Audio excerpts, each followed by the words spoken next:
of a sudden, it's like this ball of light just comes into my being, into my center of my chest. And I thought it was the sun, I mean, sun does shine in Michigan. But then I realized that it wasn't. And I'm like, what is this? And I hear this, I am your angel. And like, okay. And so who are you? And they said, well, you can name me anything you want. So I named her Catherine. Thanks for watching the Near Death Network here on YouTube. My name is Mark Lewis. I thank you for watching our videos, and don't forget to like, share, and subscribe to our channel. And as always, leave us your comments. Welcome to another edition of What's Death Got to Do with It here on the Near Death Network. My name is Mark Lewis. What we discuss here is near-death experiences via the eyes of experiencers, clinicians, and academics, and also spiritually transformative experiences, which in many ways mimic the near-death experience. People who go through both of these different modalities have a chance to peek behind the veil, come back and enlighten us as to what they experienced, and then maybe give us some tips on what they gleaned from their experience with the other side to serve us well as we go forward in what appears to be a very turbulent world right now. So to talk more about what we're going to visit about today is a spiritually transformative experience with a longtime friend, Cathy Stuart of Universal Wisdom. Cathy, thank you so much for being here. Well, thank you, Mark. I'm just excited that I was able to be part of this with you today. You and I have followed each other for what you said, about 30 years. Yeah, yes, indeed. So I think I was still, I was at Channel 12 News as a sportscaster in my day job, but I think we met through Liz Dawn, a mutual friend of ours, with Celebrate Your Life. And so we came over to interview you. This is via your angel readings and when you had started your bookstore. And I thought one of the most funniest things, and I always tell this story because my wife she's very skeptical and she wants proof, and everybody does to that end. But you told me, I said, well, what can you tell me about me? And you look at me and you say, are you mischievous?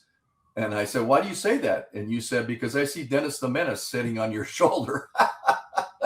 My wife goes, sold. She's the real deal. That's who he is. Because, I am a prankster to a degree. Nothing really bad, but that kind of idiosyncrasy is definitely in my personality and came through to you.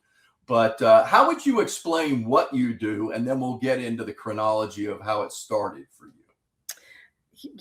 Over the years, I have honed my gifts. I do call them gifts, and my services to include not just the angel readings, but I'm also a medium. I see people who have transitioned to the other side. And so I also am a Reiki master teacher. So I've just kind of evolved myself over the years. I do chakra balancing work, which I just so enjoy that work because it really helps you move whatever's in your pathway that's stalling you. I also became an ordained minister through the Madonna Ministries because I'm very connected to Madonna, to Mother Mary, and I've done several weddings over the years. So I just, I'm also I'm a collective of so many parts and pieces of me. And as I do my work, I think it depends on what the client needs in the moment as to what comes in. That I'll be in a session, I'll be like, you know what, we need to clean some chakra work. And so we move into that, or we need to move into some Reiki. So you basically do an assessment initially. I do an assessment. Mm-hmm. Yes. So let's go back to the beginning, because you grew up in Michigan, you had a big family, and you're a small girl, you're 7 years old, and you're laying in the grass, and what happens all of a sudden? Well, it was the day before my first communion. And I wanted to make my first communion right. I mean, I went to a Catholic school. and the nuns were tough. So, Yeah, my so wife had the same yeah, experience. yeah. So I wanted to make sure that everything I did was right. So I went outside and I'm laying in the grass, and all of a sudden it's like this ball of light just comes into my being, into my center of my chest. And I thought it was the sun, I mean, sun does shine in Michigan. But then I realized that it wasn't. And I'm like, what is this? And I hear this, I am your angel. And like, okay. And so who are you? And they said, well, you can name me anything you want. So I named her Catherine because my name is just Cathy. It's not Catherine, which drove the nuns crazy because I didn't have a Catholic name. And so I remember telling my mom, I didn't tell her right away. I kind of kept it to my heart, to myself, because I knew something profound had happened. And so I didn't share that with my mom right away till probably a couple years later. Probably more so when I started seeing people that crossed over to the other side. And So that was simultaneous to this experience then? yes. So I was 7 when I saw my first angel. And I was about 8 when I started seeing people. Excuse me. We had a house that was over 100 years old. Wow. In Michigan. And I would go in my parents' bedroom in the middle of the night and ask my dad, why are you in bed when there's a party going on? And he's like, what are you talking about? I said, there's people downstairs and they're dancing. I said, you need to go look. And he'd get up and he'd go down because we had one of those banisters that kind of wrapped all the way around and down that you could slide on.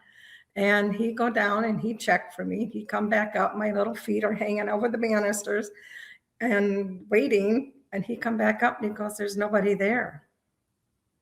So then I decided I needed to tell my mom what I was seeing. And these people were in ball gowns, which was even more interesting. So, I kind of, over the years, pared it back to how old the house was. So that was kind of beginning of my journey. And would they communicate with you, or did you just at that time they did not communicate with me? No, but I knew something had changed within me. I knew a few years later when my grandmother passed, we were in church and I had leaned over to my dad and I said, something's wrong with grandma. And he's like, no. And a few minutes later, somebody from Toledo, because that's where we were from initially, come down the aisle to get my dad to tell him that my grandma had passed. He just looked at me and like, who are you? And so that I then began to experience other people's passings and crossing over, and I didn't share it. I mean, I didn't have a lot of friends when I was growing up because I knew I was different. I knew I was different. I knew if I tried to share that too much with people, they, back in the 50s, 60s, they think you were headed for the sanitarium. Exactly. But I do remember my mom, when I shared it with her, she said, you need to tuck that in your heart and you'll know when to share it. That was very good advice. It was. With probably the side message of don't tell the nuns. Yeah. Yeah, you'd be staying after school quite a bit, probably. Exactly. So how does it proceed? Like you have another revelatory experience at age 10. I did. We were on our way to school. We went to a school that we had to drive to, Catholic school. And we're all piled in the car. We're headed, to Hudson, which was the school we went to. And we kind of crested this hill. And I look up and I see Mother Mary. So I'm like, oh my gosh. So I'm tapping on my sister in front of me because she was in the jump seat.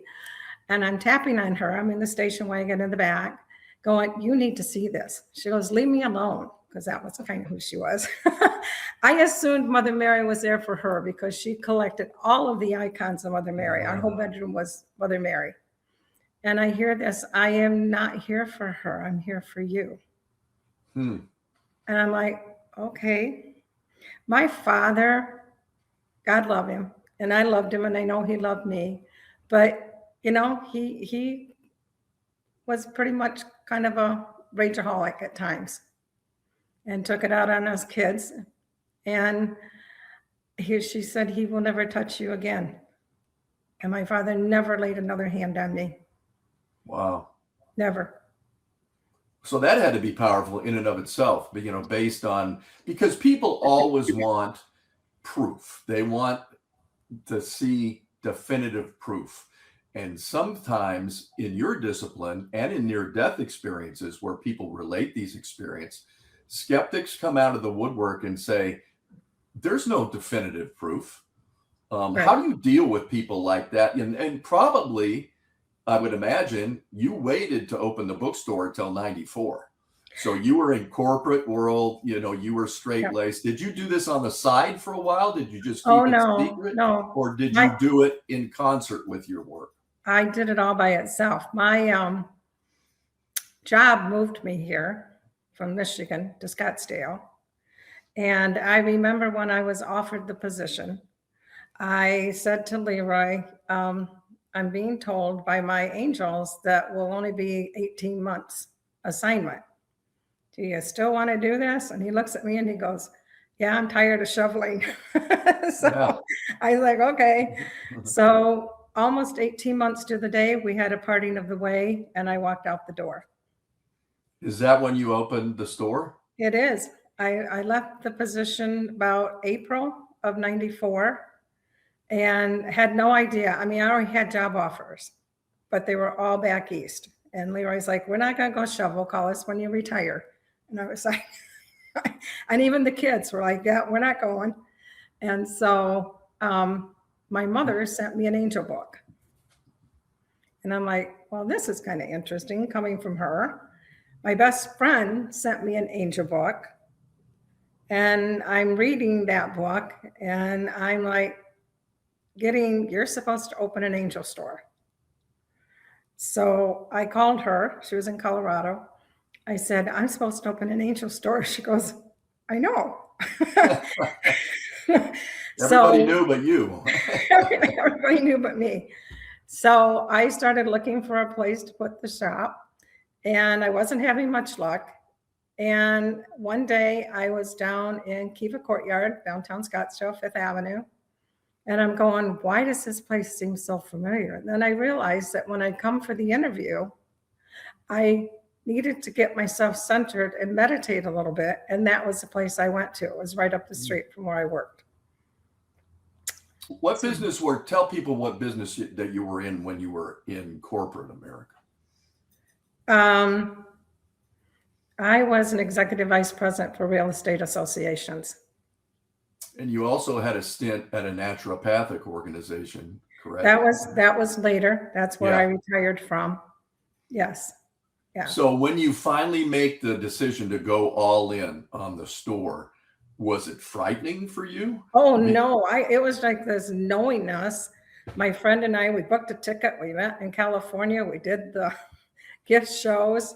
We were like, did like a $25,000 order. She goes, do you got money to pay for this? And I go, no. So I came back and I said, Leroy, what are we going to do? And he goes, well, first find a place to put it. So I spent a couple months looking for a place. And then I came across Kiva Courtyard and I went to sign a contract with the owner. And I looked at him and I said, I can't sign this. He goes, why? And I said, because you have another place in here that went on the market yesterday. He goes, how do you know that? I said, I don't know, but show it to me. And that's where Angel Wings was the name of the store. That's where it grew out of. And money-wise, my husband had a CD that came due, and he handed me the money and said, this is for your shop. Then I had some other money come in, And eventually, within a month, I had over $50,000 in my hand. And that's what we started the shop with. So if I'm coming to you for a reading, Mhm. to what does that look like? So everybody wants to hear from their angels that they're wonderful, their life's going to be great, they need to do this, that, and the other thing. What is your process if I come to you for a reading? How do you get yourself ready, and then how do you impart the knowledge to me? I have a prayer that I do with everybody at the opening of a reading, which centers our energies together, puts us in sync. And then I just, they'll go, do we need to bring questions? I'm like, well, you can if you want, in case I miss something, but likely not. But, and then I just, of course, that's the first question is, who are my angels? So I share that with them. I help them. They're like, oh no, isn't my dad? Isn't my uncle, my mom? I go, no, those are not angels. Those are your spirit guides. For me, angels have wings that show up. If a spirit guide shows up, then that's a loved one who walked this path on earth at one point in time and then crossed over. And so they will start to come in. Sometimes they come in even before a reading. Sometimes they're in my house. I've had people who've crossed over come to my house and go, I know they're coming. I know they're coming. They get so excited. And I kind of have to go, okay, calm down. It's not till 2 days from now. But they do give me information prior to that as well. But so we do the opening prayer. I share with them who their angels are. And then I just let loose. I go into who's ever coming in behind them. If there's information that they need to have, like sometimes it comes up that, you know what, you're moving. They're like, oh my gosh, we're thinking about putting the house on. I said, no, you need to put the house on the market. You need to go, or you need to change jobs, or it's time. So it just varies. Sometimes a loved one, when they come in, if they were a golfer, they'll show me golf clubs, and I'll be like, oh yeah, your dad was a golfer. And they're like, yeah, he loved to golf. And I said, okay, well, he wasn't always happy with with the results. And they say, no, he gets out there and he whacks around a bit. But or if they have a watch on their hand or a piece of jewelry, I'd be like, oh, you're wearing the jewelry that was your mother's? They're like, I am. Or a pair of earrings, or something. Oftentimes flowers show up. Let me pick up on that right away, because you have a really remarkable story about when you were here with you and your friend go to the Phoenix Art Museum, I believe, or something like that. Yeah. And because you had asked for a sign, if this is what I'm supposed to do, I need definitive proof, right? And so tell this, because this is really fascinating. So even I can get into a funk, right? And not know what you're supposed to do. I mean, I was so used to the corporate world, and all of a sudden I didn't have my angel store. I was only doing readings. And so one day I'm sitting at home and I'm going, you know what? And I'm writing, right? Because I do a lot of automatic writing, which I can share with you in a minute. And I'm going, you know what, Mother Mary, if this is all true, I need signs. And I mean, I listed, I wanted to see roses. I wanted to see a rosary. I wanted to see, I mean, it was like I listed all the things for me that were pertinent to Mother Mary. And I sat back and it was like, prove it to me. A few minutes later, my friend called me. She goes, let's go to the Phoenix Art Museum. I went, oh, I don't like museums. She goes, no, you need to get out. Let's go. So I met her there. And we're wandering in and around. I'm getting hungry. I'm like, I'm starving. Let's leave. We get about out the door. And I turned to the gentleman that was at the door. And I said, I feel like I've looked at everything in this museum. Did I miss anything? And he's like, well, did you get through the Native American? Did you get through the Mother Mary? And I'm like, what? So he sends us up the stairs and we go around through the Native American and we come into this room, and it was nothing but Mother Mary. It was roses. It was crosses. It was her It was her essence in that room for me that day. And I had taken my list with me. I don't know why. It was in my pocket. I pulled it So out. you checked it all off, right? I Pink roses, Mother Mary. I checked the boxes. I said I wanted to see Jesus in her arms, and there he was. It was like all the boxes. And I was just like, oh, and after that, I never doubted myself again. I never stomped my feet. I just did my work. I did as it came, and I did what I was asked to do. And yeah. Do you have the ability, because people I've talked to like you or like or similar that have gifts, and I think you would say we all have gifts, but we just don't tap into them, right? We don't have the mechanism, or we don't have the requisite faith, or we don't really put ourselves in a position to receive the information. We can do that. However, when somebody asks you for information that maybe they shouldn't receive, do you have a filter there somehow that stops that information? Or do you just ask them prior to a reading, do you want to know everything that I hear?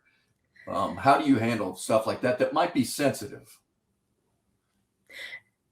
What comes. I think that is one of the reasons why I do not do readings in a wide audience. I've been asked several times to come and do that, but not everything that comes is to be known to everybody sitting around you. Gotcha. And, especially if I have somebody and I'm like, I'm being guided here by my grandfather right now to ask you to stop drinking. And they're like, I'm not an alcoholic. I go, well, my grandfather over here says you are. And he was one of the founders of AA with Dr. Bob and Bill. So, and then pretty soon they're just like, they end up in AA or Narcotics Anonymous. I had a young lady that ended up in Narcotics Anonymous.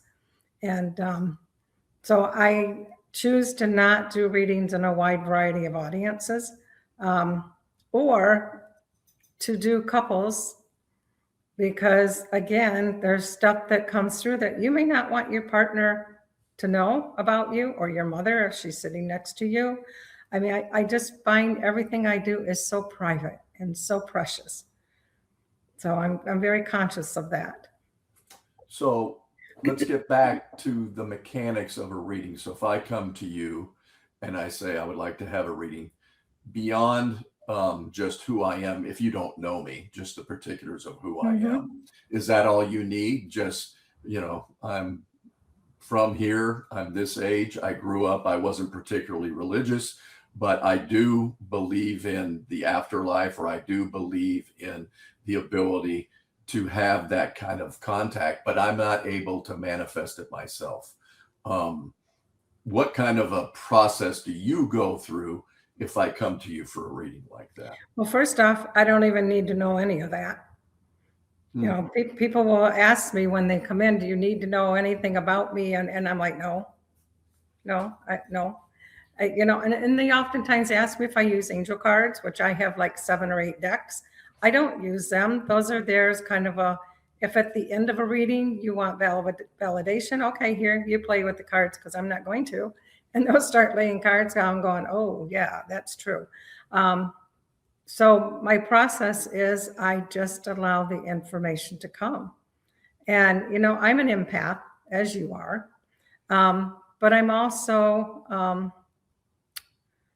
I know what I know, and I don't know how I know it, which is the hardest phase to explain to people, because people go, how did you know that? I'm going, I can't explain it. It's there. And I say what it is. There's a word for it. I can't think that, oftentimes called the 4 clairs. And so for a long time, because I'm so empathic, I was doing 30 readings a week and running my store, coming from Goodyear to Scottsdale 7 days a week. You have to turn it off at some point, don't you? I mean, or else it will drive you crazy, probably. Well, it was like, I was exhausted driving home. So I finally I told my angels, you need to help me not to be so empathic. Because when you have somebody that walks in and they're an alcoholic, or they're doing drugs, as an empath, that really hits you in the solar plex.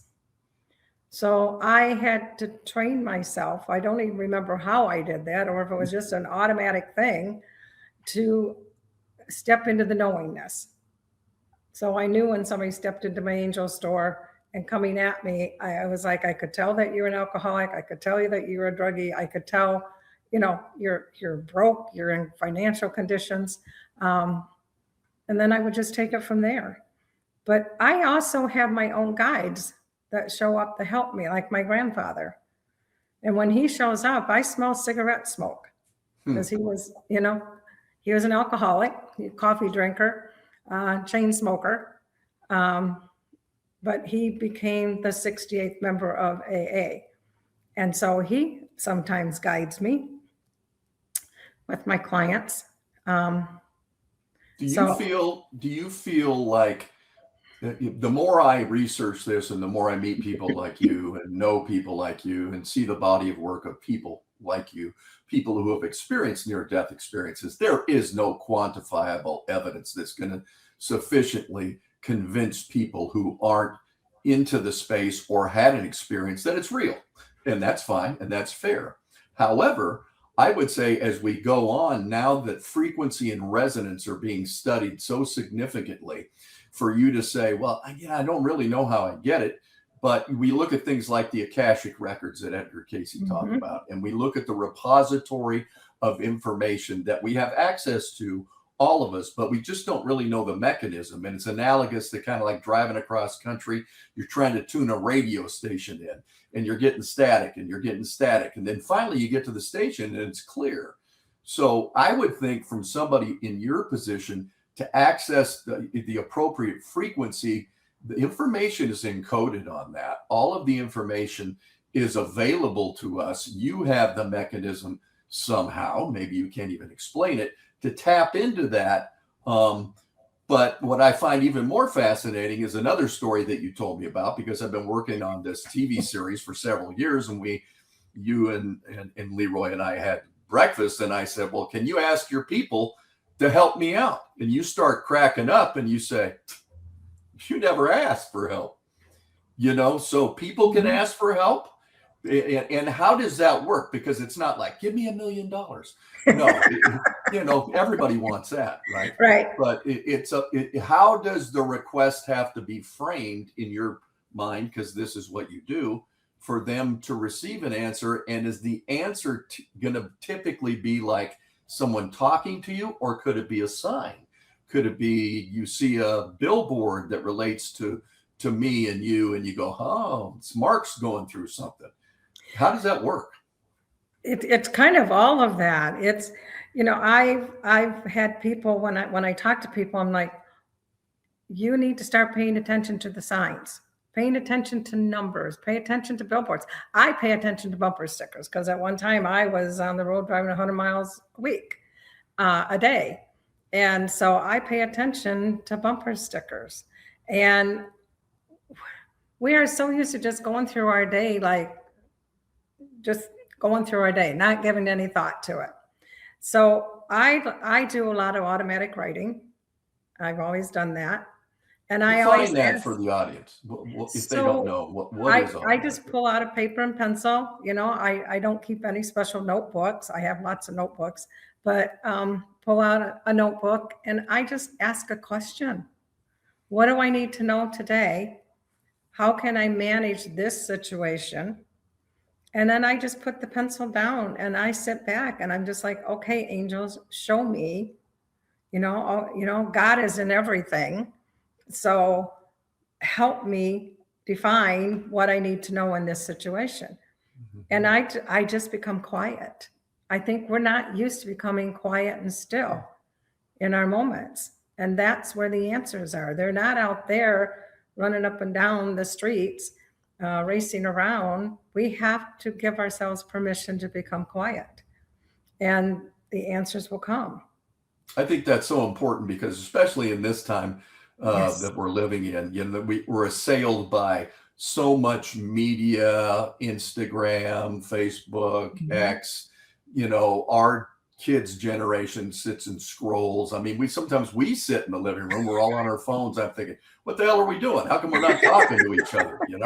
but it's really true. I think a lot of people, to be honest with you, are afraid to sit in silence because I think they're overwhelmed with so much information.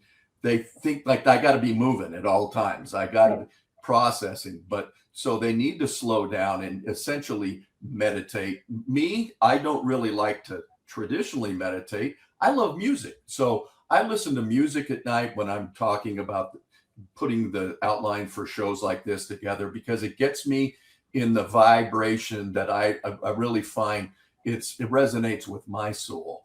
Do you meditate? Do you what is No, or, I no, do you not just meditate. ask for guidance and I then just the ask guidance for is there? guidance, but Oh. I also hear it in the songs. When I was driving away from my job in '94, I didn't know what was going to be next. And this song comes on, and I play it every morning. I played it every morning for 30 years. I can see clearly now. And I think Nice. that song is from Cool Runnings, a movie or something. And Yeah, I play it every day. I mean, poor Leroy, my husband at that time. I love Um, that song. That's a I love 70s that song. song. It's like it tells you and puts you in a mood. I dance around the living room because you got to get your body to move. And I'm a rock and roll girl. I mean, I grew Hey, up in the you and me 50s. I'm both. rock and roll. Bob Seger, all of it. Oh yeah. Turn the Page is one of my favorite songs of all time. Mhm. It's so beautiful and is the composition is almost ethereal to me. It is. And a lot of people have those kinds of experiences with music. So I'm glad we share that. How Yeah. do you deal? Because so many people, and having started this program a little over a year ago, but been interested in it my whole life, um, I constantly, find it challenging to deal with skeptics because they want hard proof. They want this definitively, give me the formula. I want to replicate it. But a lot of it doesn't work that way. How do you deal with skeptics? I don't. I don't. I won't work with people. I had one gentleman that came into my shop for a reading, and boy, was he a skeptic. And I knew it. And he sat down across from me with his big old hat on and a cigar that he'd been smoking before he walked in. So I was like, okay, this isn't going to work. And he was basically like that. Tell me everything you need to know. Tell me, whatever. And I looked at him and I said, I'm so sorry, but I'm not going to work with you. You're not a believer. You don't understand. You're just here for me to try to prove to you that I do what I do. I said, I don't need to prove me to anybody. He Well, and goes, I think they don't necessarily, from my perspective, have to be a believer, but they have to be open.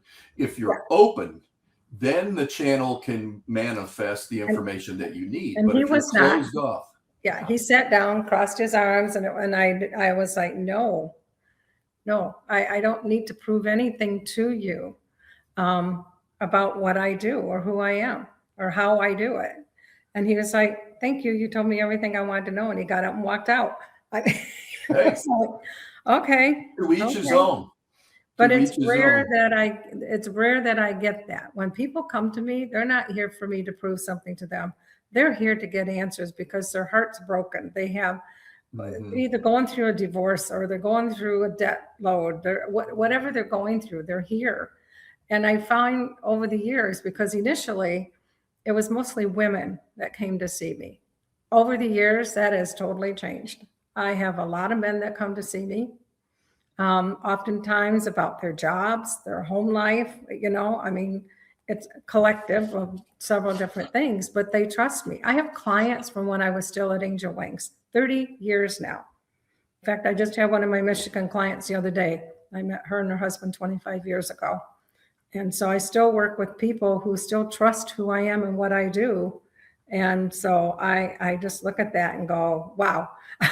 That's your validation That's right my there. validation. So Yeah. but because we know we're down on this plane of existence now, so we're subject to all the rules and regulations Right. that go on in this daily life, and we falter and we go the wrong direction all the time. Do as I say, not as I do.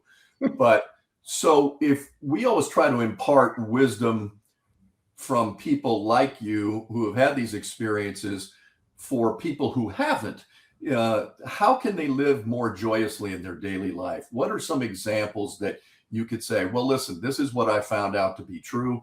If you do this, or authenticity and vulnerability are attributes that are not bad, they're actually good to aid you. What would you say to somebody based on your body of knowledge and what you do who hasn't had an experience that can make their life more joyous and navigable?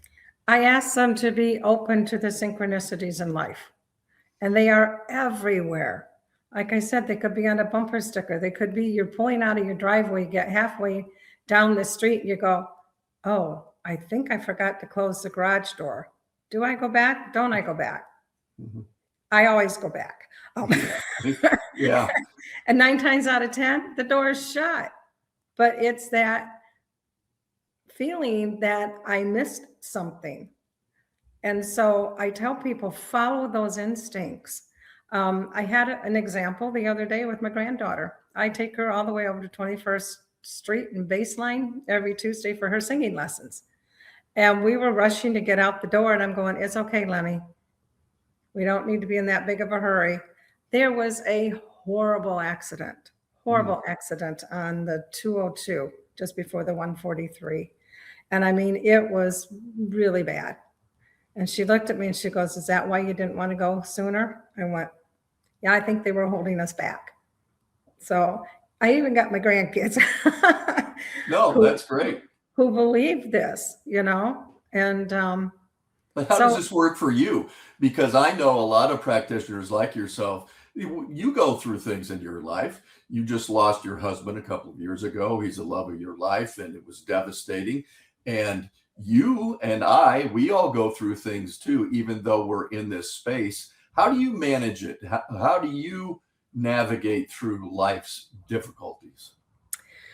well, I mean, that was a really big one. It was totally unexpected the day he passed. And yet the messages that he gave within the next week to everyone in my family helped me to understand that he's there, he's around, and I can trust it. And I think I've just always trusted my information.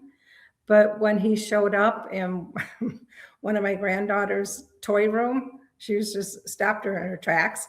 When he showed up in my grandson's bedroom and my son-in-law saw him, he came flying down the stairs, hair standing on his arm, white as a sheet, and looking at us going, I just saw Papa.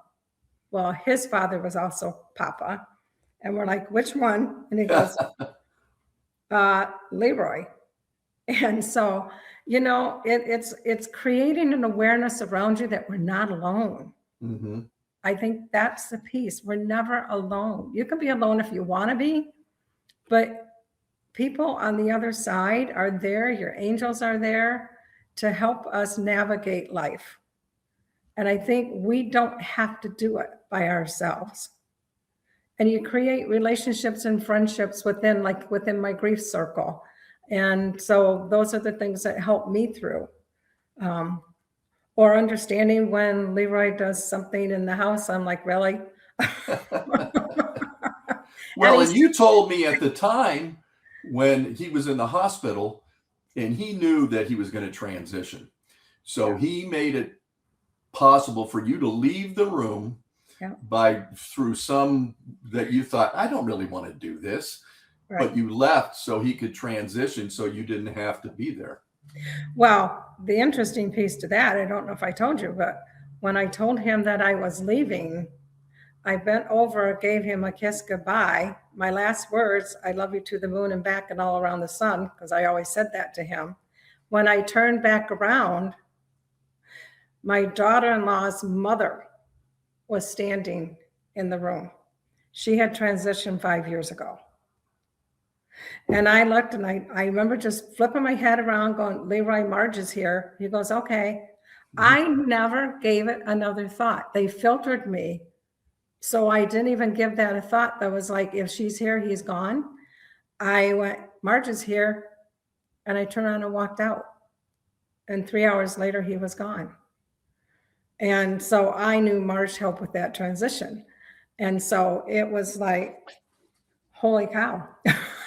Well, and that's what's funny, because that shows your own mortality, because even though you're in this space and you've done this and you help so many people, when it involves us, it's, we've got to use the same filters that you suggest to everyone else, Right. your clients, right? But Right. now we're doing it. And so I'm asking my angels through you to come through and make this blow up and everything go worldwide. So It's already done. yeah, let's do it.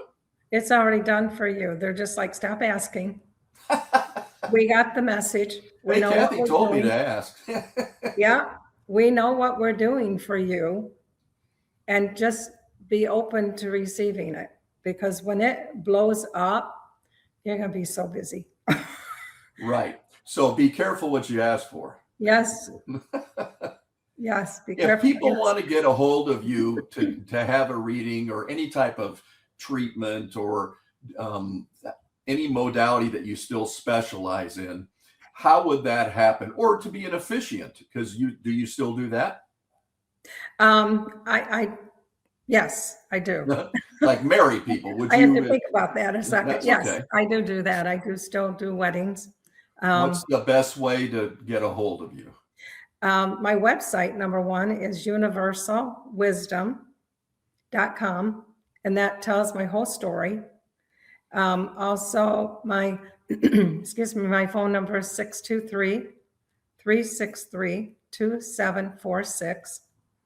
And I'm still doing my work. Yeah, you Sometimes thought you were done, but you're I not done think yet. I'm done, and then pretty soon I got 2 or 3 new clients, and I'm like, or clients from the past going, hey, you're still doing them. So yeah.